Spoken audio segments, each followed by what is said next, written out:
Terima kasih Yang di-Pertua. Cabaran ekonomi dan masalah politik kita sekarang, yakni 53 tahun sesudah merdeka, ialah bagaimana kita dapat terus memimpin Malaysia ke depan tanpa sebarang gia gostan, supaya kita menjadi salah satu negara dan ekonomi terulung dan termantap di dunia. Kayu ukur keutuhan ekonomi kita bukanlah terletak pada nada tinggi sebagaimana kita melaungkan slogan Satu Malaysia atau retorik ketuanan Melayu. Kayu ukurnya terletak pada statistik kewangan kita, fakta-fakta kemasukan FDI dan pencapaian perdagangan antarabangsa, keutuhan mata wang kita dan pengiktirafan komuniti antarabangsa terhadap Malaysia.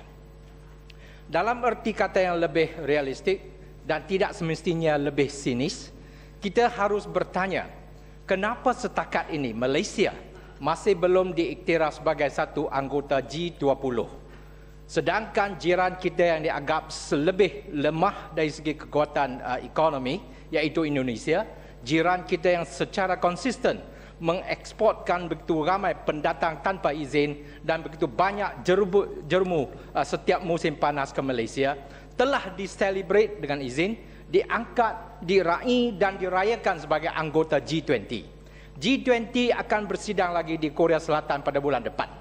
Menteri Kewangan kita walaupun diundang hanya merupakan salah seorang di antara barisan div-div jemputan yang begitu banyak. Malaysia bukan anggota Indo G20. Malaysia belum gah lagi ekonominya. Siapa G20? G20 bukannya anjuran Amerika. G20 ialah the group of 20 finance ministers and central bank governors yang terdiri daripada menteri-menteri kewangan dan gubernur-gubernur bank pusat daripada 20 buah ekonomi terbesar, yakni 19 negara bercampur European Union dengan izin. Itu bermaksud satu elite club, platinum, titanium dan sebagainya. Siapa anggota G20? Di Afrika, Afrika Selatan. Amerika Utara, Kanada, Meksiko, Amerika Syarikat. Kalau di Amerika Selatan, Argentina, Brazil. Kalau di Asia Timur, China, Jepun, Korea Selatan. Kalau di Asia Selatan, India. Kalau di Asia Barat, Arab Saudi. Kalau di Eurasia, Rusia dan Turki. Kalau di Oceania, Australia. Di Eropah, Prancis, Jerman, Italia, United Kingdom, European Union dan anggota tunggalnya dari Asia Tenggara. Tak lain tak bukan Indonesia. Setahu saya Tuan Speaker, kesemua 20 buah ekonomi terulung di dunia dalam G20 ini tidak usah mendirikan satu ego yang besar dalam bentuk pencakar langit 100 tingkat pun. Jadi cabaran kita bukanlah bila kita nak dirikan warisan merdeka, satu pencakar langit 100 tingkat supaya konon-kononnya the first lady dapat membuat shopping kat situ.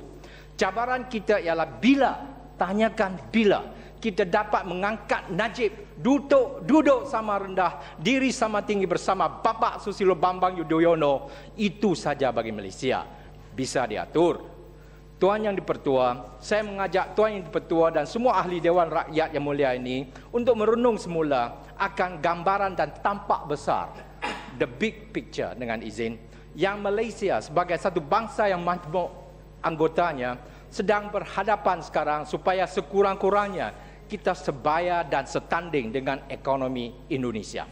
Oleh itu, kita harus menganggap setiap kali Dewan Rakyat bersidang untuk meluluskan bajet tahunan dan rang-rang undang bekalan sebagai satu kesempatan untuk mengukur prestasi ekonomi negara serta mengambil langkah-langkah strategik dan taktikal untuk membetulkan segala kesilapan kita sepanjang Barisan Nasional memerintah supaya Malaysia tidak tercabut dan terasing daripada orbit dan perjalanan ekonomi global. Tuan Yang di-Pertua, kita diberitahu menerusi risalah-risalah ETP dan GTP bahawa mengikut firasat kerajaan, matlamat generasi berpendapatan tinggi akan dan boleh dijentolakkan oleh sektor swasta dalam tempoh 10 tahun yang akan datang. Setakat ini, kerajaan cuba meyakinkan kita bahawa ekonomi Malaysia boleh dijentolak dan dipemandukan menerusi 12 makmal, iaitu the 12 Idris Jala Labs, ataupun menerusi satu keadaan makmal, an Idris Jala Lab condition. Kuasa-kuasa pasaran seakan-akannya tidak relevan. Kenapa market forces dengan izin tidak relevan bagi kerajaan? Salah satu sebabnya ialah kerana secara intim dan pribadi, pihak swasta berpendapat mereka belum diberi keyakinan penuh tentang kebarangkalian pulangan dana pelaburan mereka berbanding pulangan dan yields dengan izin yang mereka dapat perolehi jika modal dan dana mereka diparkirkan di luar negeri. Jika perkara asas ini tidak ditangani dengan elok, kejadian capital flight dengan izin akan berterusan dan daya dinamis Domestic Direct Investment (DDI) dengan izin tidak akan muncul. Pada jangka masa sederhana, ia akan menimbulkan kesan negatif terhadap GNI ataupun Gross Net Income dengan izin warga negara kita. Lalu menjejaskan harapan kita untuk menempuh satu generasi berpendapatan tinggi. Setakat ini kita mendengar pelbagai alunan lagu di mana 60 bidang kesempatan telah dikenal pasti, 131 entry point projects direka bentuk dan lebih 90% penjanaan dana akan diselenggarakan oleh pihak swasta dan syarikat-syarikat GLC dengan memakan belanja 1.3 trilion ringgit dalam masa 10 tahun akan datang.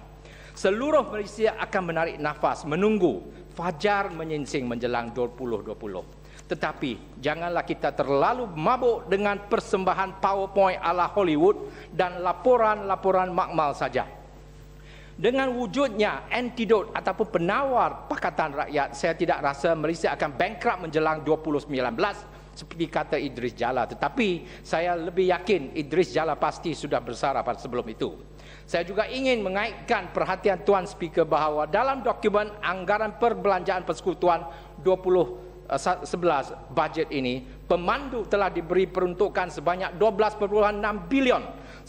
Sedikit kurang daripada peruntukan bagi Kementerian Kesihatan iaitu 15.2 bilion, tetapi jauh lebih banyak daripada peruntukan yang disatukan yang diberikan kepada kementerian-kementerian berteraskan kesejahteraan sejagat belia dan wanita iaitu Kementerian Sumber Manusia 1 bilion, Kementerian Pembangunan Wanita, Keluarga dan Masyarakat 1.3 bilion, Kementerian Kerja Raya 4.1 bilion, Kementerian Tenaga Teknologi Hijau dan Air 1.3 bilion, Kementerian Sains, Teknologi dan Inovasi 1.2 bilion dan Kementerian Belia dan Sukan 0.7 bilion combined together, dicantum semula dengan izin.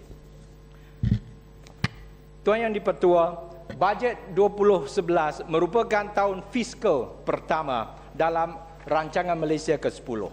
Sebelum ini kerajaan telah mengumumkan mukadimahnya tentang model ekonomi baru di mana affirmative action dengan izin untuk menongkatkan mereka yang lemah zahir dan semangat dan sedikit intipati ETP dan GTP.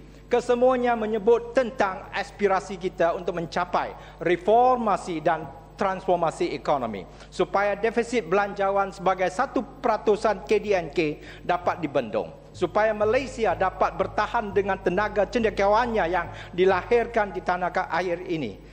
Moga-moga Malaysia dapat mengeluhurkan satu generasi berpendapatan tinggi menjelang tahun 2020. Mengikut kerajaan, kita mempunyai target dan kayu ukur yang spesifik bagi menentukan generasi berpendapatan tinggi. Kalau kini pendapatan tahunan per kapita kita sekadar $7,000 yakni RM21,000, tak cukup pun untuk mendapatkan satu kad kredit biasa. Kita harus melonjak ke paras pendapatan tahun per kapita sebanyak $15,000 US dollar yakni RM45,000 setahun dalam tempoh 10 tahun yang akan datang. Maksudnya pendapatan tahunan per kapita kita harus lebih daripada double menjelang 2020. Itu ialah satu quantum leap dengan izin yang menakjubkan. Meskipun kerajaan telah memberitahu kita tentang faktor what dan faktor when dengan izin, kita harus mencapai generasi berpendapatan tinggi. Kita kurang pasti tentang faktor how, macam mana kita boleh mencapai matlabat tersebut. Adakah kita hendak mengambil alih peranan Tuhan supaya kita dapat menunjum KDNK kita tetap berkembang 10% 10 tahun berturut-turut? Tuan Yang Dipertua, saya telah mengutip daripada dokumen Anggaran Perbelanjaan Persekutuan 2011, muka surat 138 di bawah butiran projek 04000, di mana sejumlah wang 150 juta ringgit telah diperuntukkan di bawah Jabatan Perdana Menteri di bawah kawasaliaan Ketua Setiausaha Negara untuk diperbelanjakan dalam tahun 2011 dan 2012 untuk tujuan penyertaan Bumiputra Pulau Pinang. Kita juga diberitahu bahawa anggaran 2011 itu adalah sebanyak 45 juta ringgit.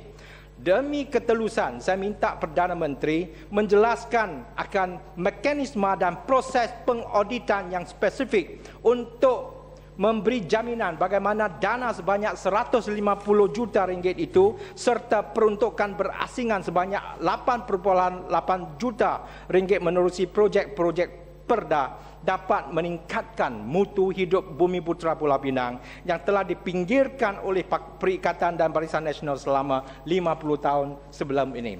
Tuan Yang Dipertua, saya khawatir jika kita tidak mempunyai satu kompas ekonomi yang dapat menghalalkan kita ke arah kiblat yang betul, saya rasa, dan saya ingin memetik satu perkara lagi dalam hujah saya, iaitu isu mengenai ketelusan dalam pemberian khazanah negara kepada pihak swasta.